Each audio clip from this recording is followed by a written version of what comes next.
Welcome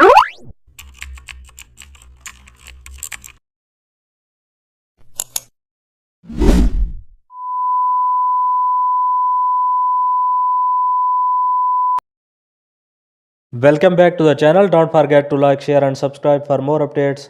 Today we are explore custom shape map pin icon in Photoshop. Create a new document in Photoshop. Select the custom shape tool. From the shape library, choose a map pin shape. Then draw the pin on the canvas. Change its fill color to bright red. Duplicate the shape using Ctrl plus J.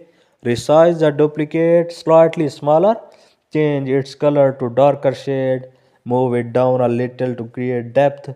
Select the lisp tool. Now draw a small circle in the center of the pin.